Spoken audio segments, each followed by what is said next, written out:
lei ha prodotto, diciamo, questo documentario che verrà presentato domani, abbiamo incontrato i due registi.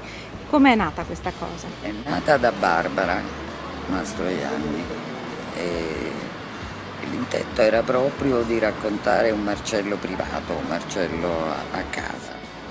Infatti si chiama Ritratto di sconosciuto per questo, perché è un lato che non era.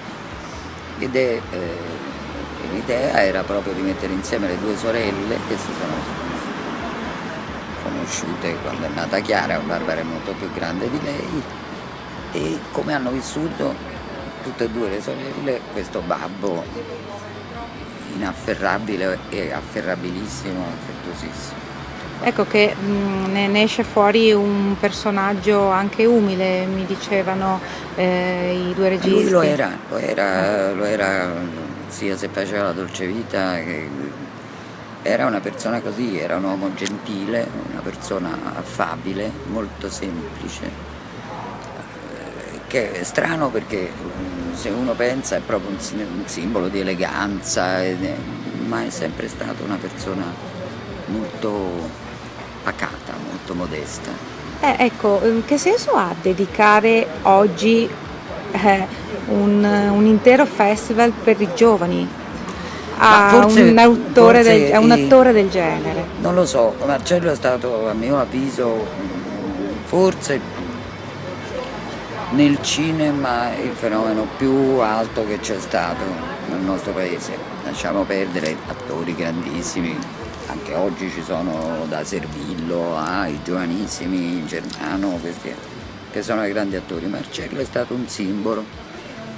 Marcello è nato dal teatro, viene dal teatro e si è fatto la sua strada piano piano con umiltà, però poi è diventato un simbolo di un'Italia che tirava sulla testa e lo è diventato suo malgrado, io direi, nel mondo.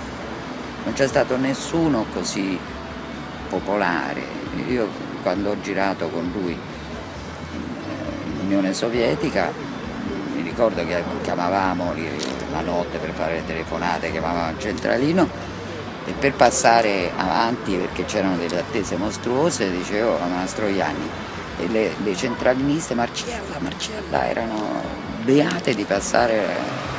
Facevo la spesa e non facevo la fila, un momento difficilissimo per l'Unione Sovietica, eccetera, perché avevo le fotografie di Marcello e distribuivo fotografie di Marcello. Marcello è stato veramente di una popolarità mostruosa. Mi domando oggi cosa rimane di tutto questo, perché